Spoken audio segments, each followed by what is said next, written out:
Okay, macro mode off. I was obviously going to learn which modes I can actually go into for super macro, and we'll just have a look at some plants that are usually on the side of this thing and compare the footage this year with the new camera to what I could get, because there's no sunlight. Oh, there you go.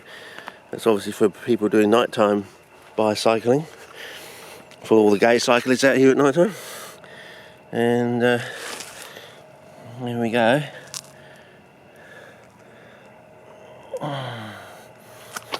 Some in there, and you can compare the footage here. As you can see, look, that even hasn't even, they haven't even fully expanded out there. So I think I might. Oh, look at the colour on this one. You see, if I can just pull this away without getting anything on it. Oh, look at that. And that's why I call it the most beautiful sun dew in in South Australia, not Southern Australia, until something new is discovered. But yeah, so there you go. Oh, ow, oh, got a prickle. And one in there. So yeah, and that's not even on. That's just on normal. So hopefully it picked it all up. And so you can compare that with the old camera footage. Oh, there's another one of these. And we'll take another trip down there in probably 2 weeks' time. And this is just for colour. It looks absolutely perfect in the monitor, so it's probably going to be too bright.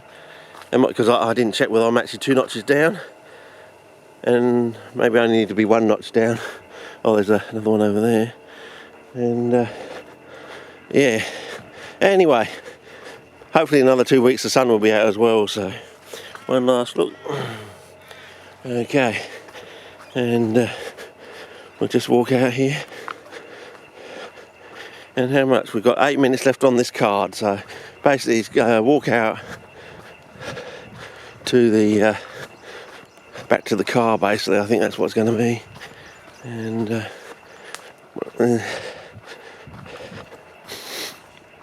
then drive down to the other spot, and that will be today's outing, I reckon. Until I get, Tamsin, we had this toss up between getting me a one of these giant TIE fighter things. I saw this X-Wing, in this catalogue, which I kept for about 2 years. I thought, oh, that's really good. I wish I had that back in my childhood, sort of thing.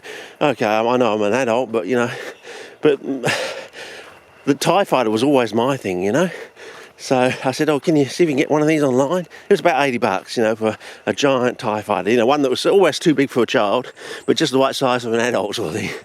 And I thought, well, it is the year of episode 7. I don't know if I'm still going to be here for very much longer. I wouldn't mind. So I said, if you have trouble getting this, we'll get me a, another, external hard drive, another terabyte external hard drive. And I think she's forgotten about the second part of the caveat, sort of thing. And so I decided, well, okay, I'll spend my money on an extra battery, sort of thing. So I have 3 batteries, not realising how bloody good these batteries are. That I really only need 2. At a push, I only need 2. They're just so bloody good. You can charge them up and leave in your camera for a week, and if you haven't used them, they're still on full charge. Mainly again, it's with experience of old, lesser quality technology, because we were living in smacking King John Howard years and Neverland, sort of thing, Had I gone to a digital camera in the digital VHS camera, so you're actually putting the digital data onto the tape, so it would keep its quality. It would be digital and keep its quality. It wouldn't wear out over time. You could still transfer it over, the bits and bobs. All that footage going back, to around the millennium time, that would still be in crystal clear clarity of, true digital sort of thing, and could be transferred over in that sort of quality. It wouldn't be 1080p, it'd probably be at 750 or something like that, but still, it'd be better than the 480 or whatever that's degrading 480. But anyway, we'll see how we go. And I think it's just a case of spending the next 4 minutes walking out. So it may be actually better to walk up here. Oh no, it's new fencing, isn't it? So I do have to walk out here.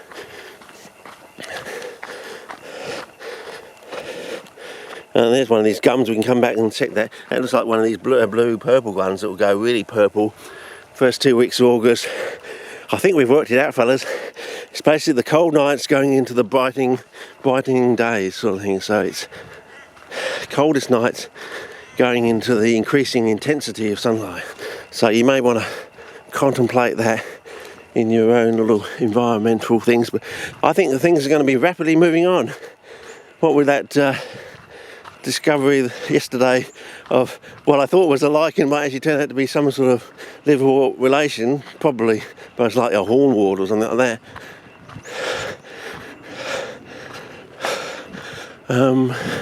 Yeah, there are some playgrounds, but I haven't got the time, and as I said, we're not quite at the peak of the season.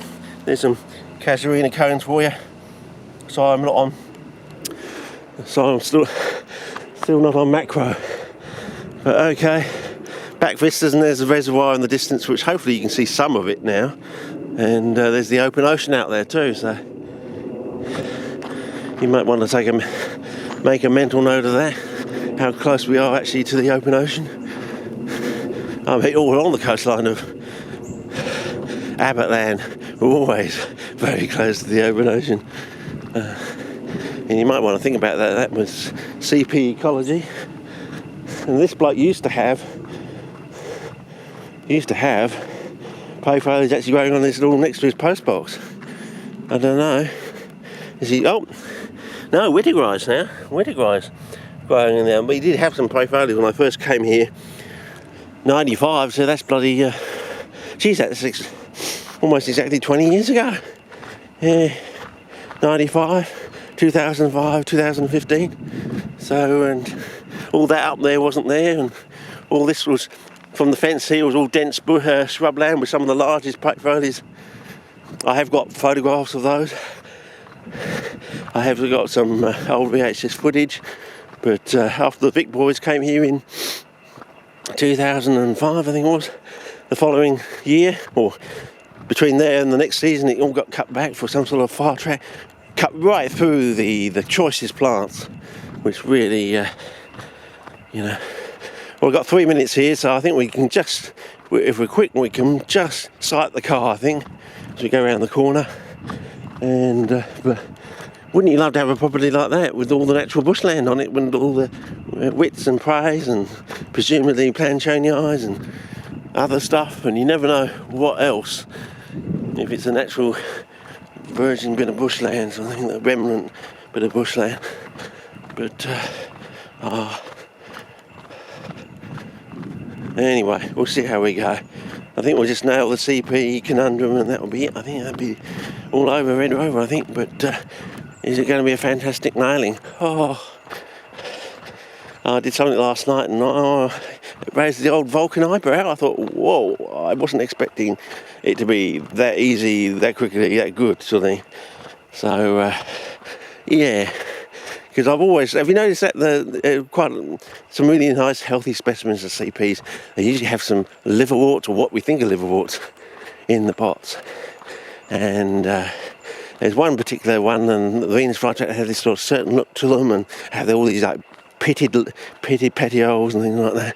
And they always have these resplendent pans of liverworts, or what we think are liverworts, growing either near them or around them, and all this cyanophyta and things like that.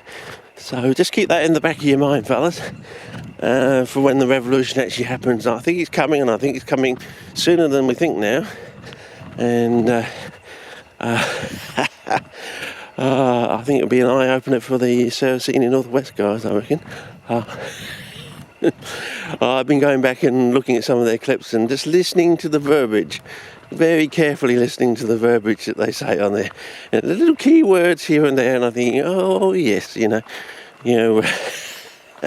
So yeah, I'm getting my rocks off at the moment, just going back and listening to the old clips and just picking up the odd word here and there, the carefully placed wording here and there, and I'm thinking, yep, I think the CP revolution is just around the corner. So keep that in the back of your mind, fellas. And I think it's going to extend into Nepenthes. I really think, especially like Highland Nepenthes and things like that. I think And yeah, you know how big the Nepenthes attenboroughii is now naturally in the bush. Can you imagine if that was 1.5, maybe twice the natural, out in the wild size? Can you imagine that? Growing at Kew Gardens or something like double its natural, in the bush sort of size. I don't think that's out of the realms of possibility, fellas, a factor of 2. But just pencil it on the back of an envelope and stick it with a magnet to your fridge. Just keep that in your mind. Things like Raja and all these highland ones in the cold climes, with a high humidity and things like that. Just keep that in the back of your mind, fellas, because I think